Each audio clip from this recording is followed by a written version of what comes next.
ایک ہندوستان سے آیا تھا شخص، اس نے آ کے امام سے کہا کہ میں مناظرہ کرنا چاہتا ہوں۔ امام نے کہا کس بات کا مناظرہ؟ اس نے کہا میں ہندوستان سے آیا ہوں تیرے علم کے قصے سن کے، کہ مدینے میں ایک شخص ہے جو ممبر پہ بیٹھ کے ہر علم پہ بات کر رہا ہے۔ اس نے کہا چل میں تجھ سے پوچھتا ہوں، تو مجھے سوالوں کے جواب دے۔ امام نے کہا کون سے؟ اس نے کہا مجھے بتا کہ انسان کی اس بیماری کا علاج کیا ہے، اس بیماری کا علاج۔ امام سارے سوالوں کو جواب دیتے رہے۔ جب اس کے پاس بیماریاں ختم ہو گئی، امام نے کہا میں تجھ پہ سوال کروں؟ اس نے کہا کریں۔ امام نے کہا چل تو مجھے بتا، انسان کی پیشانی میں لکیریں کیوں ہوتی ہیں؟ تو مجھے بتا سر پہ بال کیوں ہوتے ہیں؟ تو مجھے بتا آنکھ گول کیوں نہیں ہوتی؟ تو مجھے بتا نتنے نیچے کی طرف کیوں ہوتے ہیں؟ تو مجھے بتا کوہنی پیچھے کی طرف کیوں مڑتی ہے؟ تو مجھے بتا کہ پاؤں کے تلوے میں یہ خلا کیوں ہوتا ہے؟ اس نے کہا یہ میں کیسے بتا سکتا ہوں؟ امام نے کہا تو نہیں بتا سکتا، ہم بتائیں؟ اس نے کہا آپ بتائیں۔ امام نے فرمایا سر پہ بال اس لیے ہوتے ہیں کہ سورج کی گرمی سے، سردی کی شدت سے دماغ کو بچا کے رکھے۔ اس نے کہا اچھا۔ مولانا نے فرمایا ہم آگے تمہیں بتاتے ہیں پیشانی پہ لکیریں اس لیے ہوتی ہیں کہ سر کا پسینہ آنکھوں میں نہ آئے۔ اس نے کہا یہ آنکھ کا آنسو نمکین کیوں ہوتا ہے؟ اب یہ جو بزرگ بیٹھیں گے یہاں داد یہ دیں گے۔ اس نے کہا اب آپ مجھے بتائیں کہ انسان کی آنکھ کے اندر جو آنسو ہوتا ہے اس کا ذائقہ نمکین کیوں ہوتا ہے؟ امام نے فرمایا اس لیے کہ آنکھ کے اندر چربی ہوتی ہے، چربی محفوظ کرنے کے لیے نمک لگانا پڑتا ہے۔ کان کا پانی اس نے کہا کڑوا کیوں ہوتا ہے؟ امام نے کہا اس لیے اگر کان کا پانی کڑوا نہ ہوتا تو انسان سوتا تو کیڑے کان کے اندر چلے جاتے۔ اس نے کہا آنکھ گول کیوں نہیں ہے؟ امام نے کہا آنکھ گول ہوتی انسان جو دوا لگاتا وہ بہہ جاتی۔ اس نے کہا ناک کے نتنے نیچے کی طرف کیوں ہیں؟ امام نے کہا اس لیے کہ سانس کھینچ کے دماغ کو پہنچا۔ اس نے کہا کوہنی پیچھے کو کیوں مڑتی ہے؟ امام نے فرمایا اس لیے کہ انسان آگے کو چلتا ہے۔ اس نے کہا ہتھیلی پہ بال کیوں نہیں ہوتے؟ فرمایا اس لیے کہ انسان چھو کے کسی چیز کو پہچان سکے۔ اس نے کہا پاؤں کے تلوے میں خلا کیوں ہوتا ہے؟ فرمایا پاؤں سیدھا ہوتا تو انسان چلتے ہوئے تھک جاتا۔ 132 سوالات اس نے سر کے بالوں سے لے کے پاؤں کے انگوٹھے کے ناخن تک بطول کے بیٹے سے کیے۔ امام ہر سوال کا جواب دیتے رہے۔ جب 132 جسم کے بارے میں پوچھ چکا تو اس نے اپنی پاؤں سے نالین اتاری، اپنے گھٹنے مدینے کی مسجد کے ریت میں رکھے، ادھر وہ سر سجدے میں رکھنے لگا تھا، یا امام نے اس کے سر کے نیچے آ کے اپنا ہاتھ رکھا۔ امام کہنے لگا کیا کرنے لگا ہے؟ اس نے کہا تجھے سجدہ کرنے لگا ہو۔ امام نے کہا مجھے سجدہ کیوں کر رہا ہے؟ اس نے کہا جو باتیں تو نے بتائی ہیں یہ عالم نہیں بتاتا، خالق بتاتا۔ تو خالق ہے۔ امام نے کہا سجدہ مجھے نہیں، سجدہ اسے کر جس نے ہمیں علم کے اس عہدے میں بٹھایا جہاں ہم انسان کی کیا کائنات کی ہر چیز کی خلقت کو جانتے ہیں۔ فخر کیا کرو تم پوچھنے والوں کے ماننے والے نہیں، بتانے والوں کے اماموں کے ماننے والے ہیں۔ جتنا سینہ چوڑا کر کے زندگی گزارو اتنی گزارو، جیب میں ایک ٹکا نہ ہو، جیو فخر سے۔ وہ پیسہ امیری نہیں، علی کی ولایت امیری ہے۔ زیادہ دولت والا بندہ امیر نہیں ہوتا، علی ولی اللہ والا بندہ امیر ہوتا۔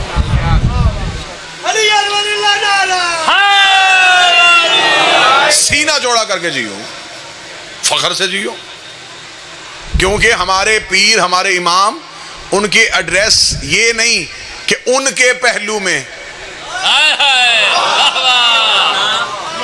کسی نے پوچھنا جی میں نے اپنے پیر کی قبر پہ زیارت کرنے جانا، اور دوسرا کہے ان کے ساتھ۔ ہمارے ان کے ساتھ نہیں، ہمارے جہاں جاتے ہیں وہ جگہ مشہور کر دیتے ہیں۔ یہ مکے میں آئے تو معظمہ کر دیتے ہیں، یہ مدینے پہنچے منورہ کر دیتے ہیں، یہ نجف میں آئے تو اشرف کر دیتے ہیں، یہ کربلا میں پہنچے تو معلی کر دیتے ہیں، یہ مشہد میں جائیں تو مقدس کر دیتے ہیں، یہ کاظمین میں جائیں تو شریفین کر دیتے ہیں، یہ جگہیں معتبر کر دیتے ہیں۔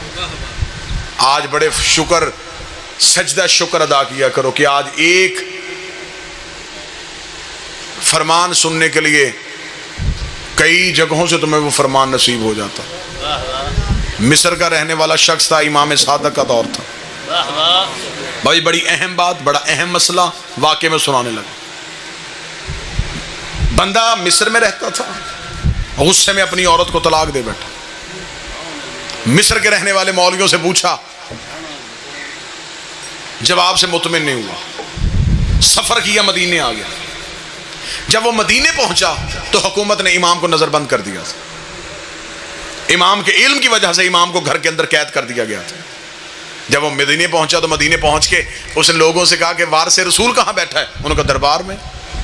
وہ جب سیدھا دربار میں گیا جو تخت پہ بیٹھا تھا، اس سے جا کے اس نے کہا جی کہ میں مصر سے آیا ہوں، کلمہ نبی کا پڑھتا ہوں، ساری زندگی میں نے رسول کو دیکھا نہیں، اسلام مصر پہنچا تھا، میں نے اسلام قبول کر لیا، مجھے مذہب اچھا لگا، میں نے مان لیا، اب میں بتوں کی پوجا نہیں کرتا، میں محمد کے اللہ کو مانتا ہوں، اس محمد کی رسالت کا اقرار کرتا ہوں، اس محمد کے وارث آپ ہیں؟ انہوں نے کہا جی ہم ہیں۔ اس نے کہا جی مجھے اس دین کا مسئلہ بتائیے، میں غصے میں اپنی زوجہ کو طلاق دے بیٹھا ہوں، اس بارے میں محمد کا دین کیا کہتا ہے؟ حاکم نے کہا کہ یہ مسئلہ میں نہیں بتاؤں گا، شام تک انتظار کر، شام کو جو دربار کے علماء آئیں گے نا ان کے سامنے اپنا مسئلہ رکھنا۔ وہ شام تک دربار میں بیٹھا رہا، سارا دن وہ دربار کا منظر دیکھتا رہا۔ شام کو مولوی دربار میں آئے، اس نے کہا جی کہ میں مصر سے آیا ہوں، غصے میں اپنی بیوی کو طلاق دی ہے، اب کیا کروں؟ انہوں نے جب اسے جواب دیا، اب میں اشارہ کروں گا، بعد میں کھل کے نہیں بتا سکتا، وہ سیدھا واپس آ کے حاکم کے پاس کہنے لگا جواب سن کے میں مطمئن نہیں ہوا، اتنا پتا چل گیا ہے نہ ان کا تعلق غیرت سے ہے نہ تیرا تعلق غیرت سے، یہ کوئی غیرت کا مذہب ہے؟ واللہ با حسین، میں ممبر کی عزت کا سب جتنے میرے شیعہ سنی مہربان بیٹھے کتابیں لکھتی ہیں کہ اس شخص نے اپنی داڑھی کو نوچا اور نوچ کے کہنے لگا وائے ہو مجھ پہ، کیوں میں نے محمد کا کلمہ پڑھا، حیرانگی ہے مجھے، کیوں میں نے اسلام قبول کر لیا؟ یہ ایسا مذہب ہے؟ یہ اسلام کو برا بھلا کہتا دربار سے نکل رہا تھا، یا صادق آل محمد کے نوکر نے کلائی پہ ہاتھ رکھ کے کہا وارث کی پہچان تجھے نہیں ہے، گلا اسلام کو دے رہا۔ اس نے کہا پھر وارث کون ہے؟ انہوں نے کہا وارث یہ نہیں۔ اس نے کہا یہ کون ہے؟ انہوں نے کہا یہ تو تخت والے ہیں۔ نبی کے جانے کے بعد دو حصے ہو گئے اسلام کے، ایک تخت والا اسلام ہے، ایک غدیر والا اسلام۔ اس نے کہا یہ کون ہے؟ انہوں نے کہا یہ حکومت کے، یہ سگائے دنیا ہے، یہ دنیا پرست ہے۔ اس نے کہا پھر محمد کا وارث؟ اس نے کہا گھر کے اندر۔ اس نے کہا مجھے اس سے ملا کے لا۔ اتنا کہنا تھا، یا کتابیں کہتی ہیں اس صحابی کی آنکھوں میں آنسو ہے۔ اس نے کہا کاش تو پہلے آتا، محمد کا بیٹا محمد بن کے ممبر پہ بیٹھتا تھا، روز مجلسیں ہوتی تھی، روز درس ہوتے تھے۔ اب تو حکومت نے نظر بند کر دیا ہے، اب تو بڑا عرصہ ہو گیا میں بھی مولا کی زیارت نہیں کر سکا۔ اس نے کہا کس نے بند کیا ہوا ہے؟ اس نے کہا اسی حاکم نے۔ اس نے کہا ملے بغیر میں مان گیا ہوں وہ سچا ہے۔ اگلی سطر سننا، میں فضائل پڑھ رہا ہوں، فضائل۔ اس نے کہا میں مان گیا وہ سچا ہے۔ اس نے کہا ملا تو نہیں اور تو مان کیسے گیا وہ سچا ہے؟ اس نے کہا میں مان گیا ہوں جب اسے پابند کیا ہوا ہے، کیونکہ سچ پہ پابندی ہوتی ہے، جھوٹ پہ نہیں ہوتی۔ اگر اسے پابند کیا ہوا ہے تو وہ سچا ہے۔ اس نے کہا پھر اس نے کہا میں امام سے مسئلہ پوچھوں گا۔ اب یہاں میں نے جو بات کہی تھی کہ میں واقعے میں ایک بہترین نصیحت آپ کے سامنے رکھوں گا، جو سب دعا حاصل کروں گا۔ جس وقت وہ یہ مسئلہ پوچھنے آیا اس وقت مدینے میں ایسے جید صحابی موجود تھے جو یہ کہہ سکتے تھے کہ ہم امام کے نائب ہیں، ہم بتا سکتے ہیں کہ امام اس مسئلے کے بارے میں کیا کہتے تھے، لیکن نہ امام کے شاگردوں نے کہا کہ ہم امام کے نائب ہیں، اور نہ انہوں نے ایک مسئلے پہ فتویٰ دیا کہ ہم فتویٰ دے سکتے ہیں۔ نہیں، انہیں پتا تھا کہ جب حجت موجود ہو پھر غیر معصوم فتویٰ نہیں دیتا۔ نہیں، بات ابھی سمجھیے گا، جب امام موجود ہو پھر غیر سے مشورہ کر سکتے ہو، فتویٰ نہیں دے سکتے۔ ابھی تک ہر بندہ سمجھا نہیں، اب میں اشارہ دینے لگا ہوں، ایک بہترین اشارہ۔ اگر کیونکہ پیاسے کو چشمے کی ضرورت ہوتی ہے، پیاسا کام ہے چشمے کے قریب جانا، چشمہ پیاسے کے پاس نہیں آتا۔ اب کوئی پیاسا چشمے کو ڈھونڈے ہی نہ اور نالی سے پانی پی لے، اس میں چشمے کا کیا قصور؟ جب شیعوں کو پتا ہو کہ امام موجود ہیں پھر وہ غیر معصوم کے قدموں پہ ہاتھ رکھ لیں، اس میں امام کا کوئی قصور نہیں۔ اب وہ شخص مدینے میں موجود ہے، اسے پتا ہے کہ اس دیوار کے پیچھے امام ہے۔ اس نے کہا اگر مجھ میں اتنی طاقت ہوئی میں ملوں گا ضرور۔ صحابیوں نے کہا کیسے مل سکتا ہے، وہ تو نظر بند ہے۔ اس نے کہا مجھے نہیں پتا وہ کہاں ہے، انہیں تو پتا ہے کہ میں یہاں ہوں۔ بس آخری جملے کہنے لگا ہوں اور شیعت کا نتیجہ دینے لگا ہوں. اس نے کہا مجھے نہیں پتا وہ کہاں ہے, انہیں تو پتا میں یہاں ہوں, میں ان سے باخبر نہیں, وہ مجھ سے باخبر. اگر تو وہ مجھے دیکھ رہا ہے پھر وہ مسئلے کا جواب بھی دے گا, مجھے ملے گا بھی, مجھے بلائے گا بھی.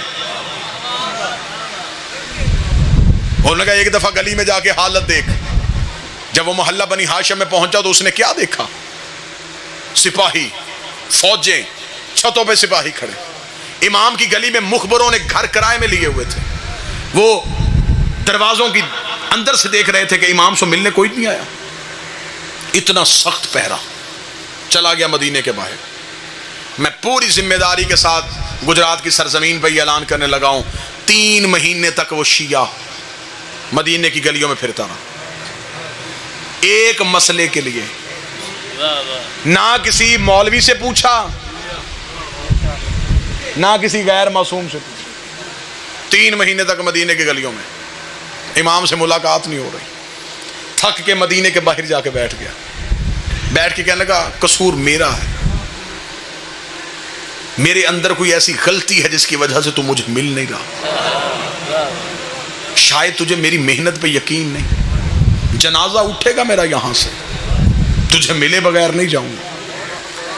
مدینے کے باہر رو رو کے امام سے باتیں کر رہا تھا. یہاں پیچھے سے ایک سبزی فروش گزرا. اسے کہنے لگا کہاں جا رہا ہے؟ اسے کہا مدینہ. کیا کرنے؟ سبزی بیچنے. اسے کہا تو روزانہ جاتا ہے؟ روزانہ جاتا. اسے کہا وہ جو مدینے کے اندر محلہ بنی ہاشم ہے کبھی وہاں بھی گیا ہے؟ اسے کہا ہاں جاتا ہوں روزانہ, سبزی تو بیچتا ہوں, میرا کاروبار ہے, میں جاتا ہوں وہاں پہ. ایک لمحے کے لیے اسے امید کی کرن آئی. اسے کہا رک رک رک رک رک, سبزی بیچے گا؟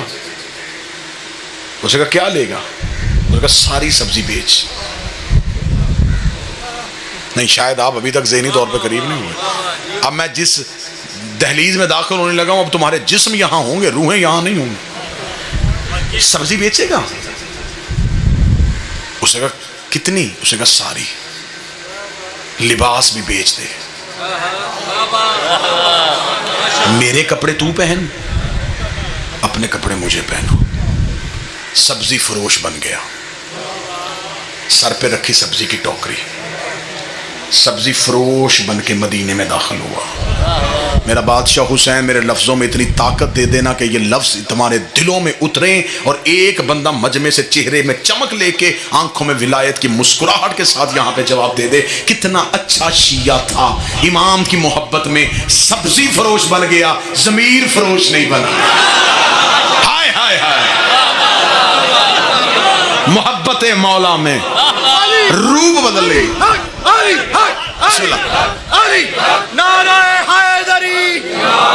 رسول کے بیٹے کی محبت میں بسم اللہ سر لباس بدل لیا. ضمیر فروش نہیں بنا, سبزی فروش بن کے مدینے میں داخل ہو گیا. کس مدینے میں جہاں بطول کا بیٹا ہے, کس مدینے میں جہاں 3 مہینے گلیوں میں پھر رہا اور امام سے مل نہیں رہا. مدینے میں داخل ہو گیا سبزی فروش بن کے. سبزی لے لو, سبزی لے لو. گلیوں سے ہوتا ہوتا محلہ بنی ہاشم کی طرف رخ ہو گیا. محلہ بنی ہاشم کی پہلی چیک پوسٹ جہاں فوجی کھڑے تھے انہوں نے روکا. کہاں جا رہا ہے؟ اس نے کہا سبزی بیچنے جا رہا ہوں. اس نے کہا تجھے خبر ہے اس گلی میں کون ہے؟ تو اس نے کہا مجھے نہیں پتا, میں تو سبزی فروش ہوں, روزانہ سبزی بیچنے آتا ہوں. انہوں نے کہا ہاں ہاں ٹھیک ہے گزر جا. 3 مہینے کے بعد اس مقام تک پہنچ گیا, گلی میں داخل ہو گیا, محلے میں پہنچ چکا ہے. اب پتہ ہے کہ اسی محلے میں مولا کا گھر ہے. اب اس گلی میں داخل ہونے لگا ہے جس گلی میں میرے بادشاہ کا محل ہے. جو ہی اس گلی میں آیا تو پھر فوجیوں نے روکا. کہاں جا رہا ہے؟ اس کا اس گلی میں سبزی بیچنے جا رہا. اس کا تجھے پتا ہے کہ اس گلی کے اندر کون رہتا ہے؟ اس کا مجھے یہی خبر ہے کہ یہاں کوئی اہم شخص رہتا ہے جس کے لیے فوجیوں نے یہاں پہ پہرے لگائے ہوئے ہیں, لیکن مجھے کسی کا پتہ نہیں, میں تو دوسرے شہر سے سبزی بیچنے آتا ہوں. چل گزر. اب امام کی گلی میں داخل ہو گیا. اب دل دھڑکنا بند ہو رہا ہے, قدم بوجھل ہو گئے ہیں. 3 مہینے سے جس کا انتظار کر رہا تھا وہاں پہنچ چکا ہے. اب زبان گونگی ہو گئی ہے اور یہاں والی زبان بول رہی ہے.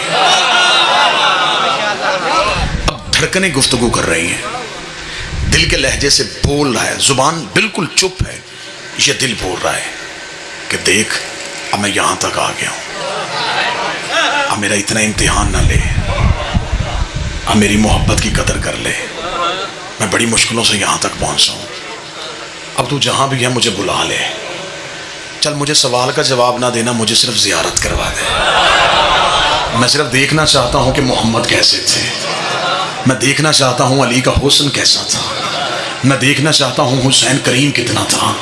اب یہ دل کی دھڑکنوں سے گفتگو کرتا ہوا امام کے دروازے کے بالکل سامنے پہنچ گیا۔ اب پتا ہے کہ یہ دروازہ ہے امام کا، لیکن فوجی یوں چھتوں پہ ہیں، سپاہی آگے پیچھے ہیں، یوں پہرا ہو رہا ہے۔ اب جب امام کے دروازے کے بالکل سامنے سے گزرا، ایک لمحے کے لیے آنکھیں بند کی کہ اگر ایک قدم بھی آگے بڑھ گیا تو دوسری طرف سے باہر نکل جاؤں گا، واپس مڑنے کوئی نہیں دے گا۔ اسی گھر کے اندر مولا بیٹھے، ابھی دروازے کے سامنے تھا، اگلا قدم آگے اٹھا نہیں تھا، یا امام کے گھر کا دروازہ کھلا، نوکر کا سبزی فروش اندر آ، آج مولا نے سبزی دے کے لینی ہے، کل بھی تو خراب سبزی دے گیا۔ مولا ناراض ہو رہے ہیں، وہ کہہ رہے ہیں اسے اندر بلاؤ، آج ہم سبزی خود لیں گے۔ خوش ہو گیا، پتہ چل گیا کہ تیر چل گیا،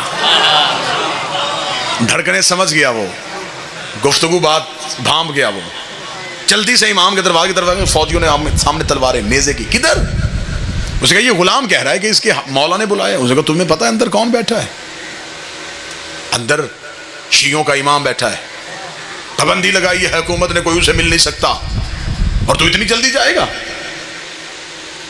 اسے کہا اس نے کہا ہے کہ سبزی ان کے مولا نے دے کے لینی ہے، میں تو سبزی بیچنے جا رہا ہوں، مجھے کیا پتا کون ہے؟ سپاہیوں نے کہا ہم تیرے ساتھ چلیں گے۔ دو سپاہی پھر ساتھ چلے، امام کے صحن کے اندر جا کے ٹوکری رکھ کے بیٹھ گیا۔ کتنا خوش نصیب تھا۔ اب جتنے نمازی میرے ساتھ شامل ہیں مجھے اتنے ہی چاہیے تھے، جن کے عقیدے کا وضو ٹھیک ہے وہ اگلی صف میں آ گئے ہیں۔ یوں امام کے صحن میں بیٹھا ہوا اور نظریں ہیں حجرے کے پردے پہ، پتا ہے کہ اس حجرے سے باہر آئیں گے۔ سپاہی سر پہ کھڑے ہوئے ہیں، نظریں حجرے پہ ہیں، دل کی دھڑکن قابو سے باہر ہے، ایسے انتظار کر رہا تھا جیسے موسیٰ طور پہ کرتے تھے۔ یک لخت حجرے کا پردہ اٹھا، امام کا پہلا قدم صحن میں آیا، سر پہ رسول والا امامہ، ابو طالب کی ابا، ہاشم کی دستار، عصائے موسیٰ کو ہاتھ میں لیے ہوئے، انگشتری سلیمان کو انگوٹھی میں پہنے ہوئے، چہرے پہ حسن والی مسکراہٹ، علی والا حسن۔ یہ امام کو ایسے دیکھ رہا تھا جیسے مصر کی عورتیں یوسف دیکھ رہے ہیں۔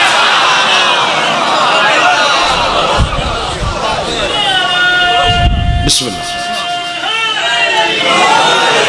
اگلے ہی لمحے میں مہتاب امامت اس کے پہلو میں آ گیا، امام اس کے قریب آ کے بیٹھ گئے، خوشبو ولایت کو اس نے سونگھنا شروع کیا۔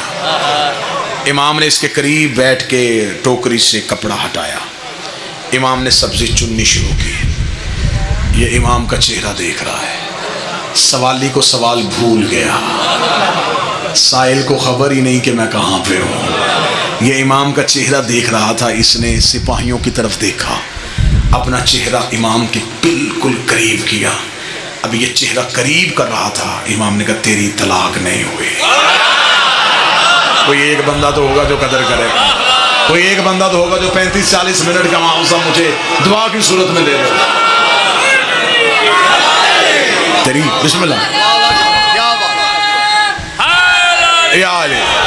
عجب روحانیت کی فضا بن گئی مجلس میں، بادشاہ حسین کی قسم، عجب روحانیت کی فضا بن گئی مجلس میں۔ امام نے کہا تیری طلاق نہیں ہوئی۔ بسم اللہ۔ اس نے آہستہ سے لہجے میں کہا میں نے پوچھا تو نہیں۔ امام نے کہا ہم سوالوں کے محتاج ہیں۔ اس نے یوں سپاہیوں کی طرف دیکھا کہ انہیں کہیں شک نہ پڑ جائے۔ امام نے کہا مطمئن ہو کے بیٹھ، وہ نہیں سن رہے۔ ہائے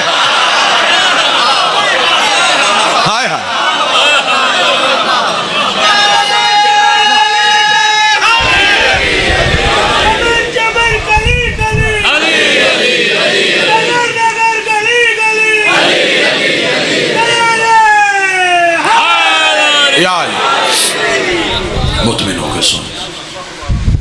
نہیں سن رہے.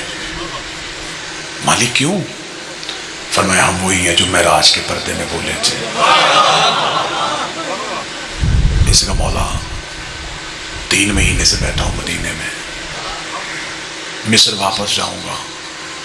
لوگ پوچھیں گے کہ صرف اتنا پوچھ کے آ گیا کہ طلاق نہیں ہوئی، کوئی دلیل؟ کاش وقت ہوتا. امام قرآن کی آیتیں پڑھتے، امام نانے کی حدیث سناتے. امام نے کہا جا کے مصر والوں کو صرف اتنا کہہ دینا تو نے طلاق دی تھی غصے میں، غصہ حرام ہوتا ہے اور حرام حالت میں حلال کام نہیں ہوتا. کتنی وزنی دلیل بھائی، اس دلیل کے بغیر اب دوسری دلیل کی ضرورت ہی نہیں. امام نے کہا غصہ حرام ہے اور تو نے حرام حالت میں حلال، بغیر وضو کے نماز کیسی ہے؟ حرام حالت میں حلال کام کیسا؟ امام نے کہا تیری طلاق واقع نہیں ہوئی. اتنا کہنا تھا یہ یا علی کہہ کے اٹھا.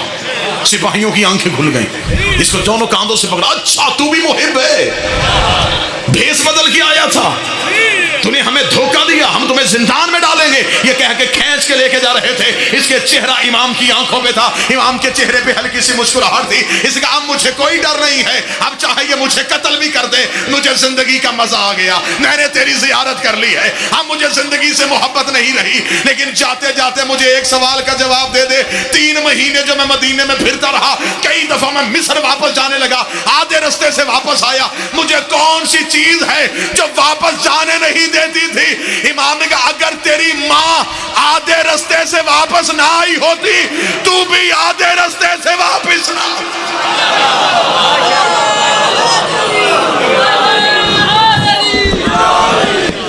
وہ بھی ایک دفعہ زمانے جاہلیت میں گناہ کا ارادہ لے کے گھر سے نکلی تھی، آدھے رستے سے واپس پلٹ آئی. تو بھی آدھے رستے سے اس لیے واپس پلٹا کہ تو حلالی ہے. خوش نصیب ہو اس مولا کے ماننے والے ہو. کچھ نہ ملے ہمیں دنیا میں، ہمیں کچھ نہیں چاہیے، ہمیں صرف انہوں نے اپنی محبت دے دی، بغیر مانگے ہمیں علی کی ولایت مل گئی، بغیر خوف کہ ہم حسین کا ماتم کرتے ہیں، بغیر لالچ کے ہم محمد کی بیٹیوں کو روتے ہیں. بادشاہ حسین کی عزت کی قسم، میرے بعد بہت بہترین مصائب کی دنیا کا ایک نام ہے، اللہ درجات بلند کرے بابا سید صابر حسین شاہ صاحب کے، اللہ اس پورے خانوادے کو سلامت رکھے. ایک ذاکری کی درسگاہ تھے، وہ انہی کے فرزند ہیں، بہترین مصائب آپ کو سنائیں گے. بادشاہ حسین کی عزت کی قسم میں چوہی طاہر صاحب، یہ جو آنسو آنکھ سے گرتا ہے یہ عطا ہے، یہ خیرات ہے. دن میں کئی دفعہ ذکر زہرا کے لیے جاتے ہیں، ہر آنکھ نہیں روتی، ایک لمحے کے لیے جس پہ وہ ترس کر دیتے ہیں نا، پھر آنکھیں برسنا شروع ہو جاتی. یہ ہم پہ سب سے بڑا احسان ہے، ہم اسے روتے ہیں جس کی لاش پہ بہنیں نہیں روئی. یہ ہم پہ سب سے بڑا کرم ہے. اگر کوئی میرا اہل سنت بھائی بیٹھا ہے، میں منت کر کے کہوں گا، میں شیعہ قوم کا خطیب ہوں، تمہارا مہمان ہوں. زمانے کو ہم سے کیا شکوہ ہے؟ ہمارے رونے پہ پابندی کیوں ہے؟ ہمیں رونے کے لیے اجازت کیوں لینی پڑتی ہے؟ ہم دنیا کو یہ کہتے ہیں کہ لوگ ہنسنے کے لیے اجازت لیتے ہیں، لوگ سرکس کے لیے اجازت لیتے ہیں. ہم اتنی مظلوم قوم ہیں، ہم صرف ایک منت کرتے ہیں، ہمیں کھل کے رونے دو. ہمارا زمانے میں ہنسنے کو دل نہیں کرتا. لوگ ہمیں کہتے تم عید والے دن بھی روتے ہو، ہم کیسے نہ روئیں؟ ہمیں نہیں پتا کہ مسلمانوں کی دونوں یہ جو عیدیں ہیں یہ سیدوں کی کوفہ کہا گیا. میرا سلام ہے میری قوم کے ہر ماتمی کو. بس میں نے زیادہ وقت آپ کا لے لیا، اب مصائب میں زیادتی نہ ہو، 2 ہی جملے پڑھ دوں گا. جس بادشاہ کا فضائل پڑھا ہے اسی کی مصیبت پڑھ دیتا ہوں، کیونکہ یہ وہ مضمون ہیں جو سارا سال نہیں پڑھے جاتے. ہر شہادت آپ سنتے ہیں، یہ وہ شہادتیں ہیں جو نہیں پڑھی جاتی. میں 2 سطریں اس بادشاہ کی پڑھ دیتا ہوں. سادات و غیر سادات مجھے معاف کر دینا، یہ کائنات کا 12 آئمہ میں سے یہ غریب امام وہ ہے، اس کے گھر کو بھی بطول کے گھر کی طرح آگ لگائی گئی، جس کی ہلکی سی بھی تاریخ سے دلچسپی ہے. جعفر صادق کی حویلی کو جلایا گیا ہے، آپ سمجھتے ہیں کہ مسلمانوں نے صرف ایک دفعہ آگ لگائی؟ نہیں، انہوں نے ایک دفعہ بطول کے گھر کو آگ لگائی، پھر انہوں نے زینب کے خیمے کو آگ لگائی، تیسری بار انہوں نے جعفر صادق کی حویلی کو آگ لگائی۔ اب مجھے اگلی سطر سادات سے، خصوصاً سادات سے، ممبر پہ بھی سادات بیٹھے معافی مانگ کے، جب امام جعفر صادق کے گھر کو آگ لگی ہے نا، امام کی 4 بیٹیاں سو رہی تھی۔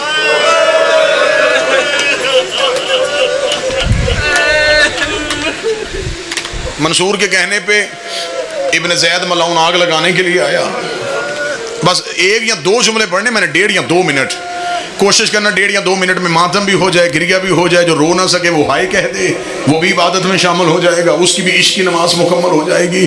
جب یہ امام بادشاہ صادق کے گھر کو آگ لگانے کے لیے آئے نا، بیٹیاں بادشاہ کی سو رہی تھیں، ابن زید ملعون نے چاروں طرف سے آگ لگائی ہے۔ جب چاروں گھر کے کونوں سے آگ لگی ہے نا، تو امام کی بڑی بیٹی عالیہ اٹھ کے وہاں گئی ہے جہاں موسیٰ کاظم تھے، رو کے کہتی موسیٰ جاگ، میرے گھر کو آگ لگ گئی ہے، موسیٰ جاگ، حویلی کو آگ لگ گئی ہے۔ کتابیں کہتی امام موسیٰ کاظم کے لیے آگ بجھانے کے لیے اور کچھ نہ تھا، امام نے سر سے امامہ اتارا، امامہ اتار کے امام نے اس کے کپڑے سے آگ بجھانی شروع کی۔ بہن نے بھائی کا ہاتھ پکڑا، رو کہتی موسیٰ تیرا امامہ جل جائے گا۔ اتنا کہنا موسیٰ کاظم زمین پہ گر گئے، رو کے کہا تجھے بھائی کی چادر کی اتنی فکر ہے؟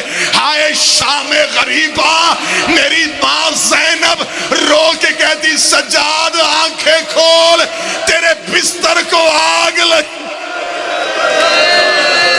جلتی ہوئی آگ سے میری ماں نے امامت کو بچایا۔ چاروں طرف سے آگ ہے۔ ایک جملہ میں نے پڑھ لیا، ایک میں نے اور پڑھنا ہے۔ ایک جملے کے لیے پھر میں دعوت دوں گا، جتنے غیر سید ہو ہم نے دینا ہے پرسہ، جتنے سادات مجلس میں بیٹھے ہیں تم نے بحیثیت اولاد زہرا پرسہ وصول کرنا ہے۔ اب سادات سے معافی مانگ کے جب لگ گئی نا گھر کو، چاروں طرف سے آگ۔ ابن زید ملعون، میں کتاب کے جملے پڑھوں گا، کوئی روئے نہ روئے، پردے والا دیکھ رہا ہے۔ ابن زید ملعون جب گھر کو آگ لگا کے دربار میں پہنچا، منصور ملعون نے کہا سنا خوشخبری، جلایا جعفر صادق کی حویلی، قتل کرایا جعفر صادق کو۔ اتنا کہنا تھا، ابن زید ملعون نے تلوار زمین پہ پھینکی، اس نے کہا ملعون ہم سے وہ ظلم کروا جو ہم سے برداشت ہوتے ہیں، ہم سے وہ ظلم نہ کروا جو ہم سے برداشت نہیں ہوتے۔ اسے کہا کیا کر کے آیا ہے؟ اسے کہا جب ہم نے حویلی اس کی آگ لگا دی، ہم گھر کے اندر گئے ہیں، اس کی 4 بیٹیاں بابے کے اوپر گری ہوئی تھی، رو کے کہتی ہمیں قتل کر دے، میرے بابے کو کچھ نہ کہنا۔ اسے کہا آخر ہم بھی صاحب اولاد تھے، میں اس کی بیٹیاں کیسے قتل کرتا، اور دشمنی تیری جعفر صادق کے ساتھ ہے، ہم واپس آ گئے ہیں۔ اتنا جملہ سننا تھا، ایک مرتبہ پرسہ دینا، مولا جعفر صادق تیری قسمت ہے، تیری 4 بیٹیاں تیرے اوپر آئیں اور تیرا قاتل واپس چلا گیا۔ ہائے قسمت سکینہ کی، جب بابے کی گردن پہ سر رکھ کے، شمر کے خنجر پہ ہاتھ رکھ کے رو کے کہہ رہی مجھے قتل کر دے، میرا 3 دن کا پیاسا، میرا اللہ راضی بابا۔ اس بے غیرت نے ایک ہاتھ اٹھایا، سکینہ کے چہرے پہ تماچا۔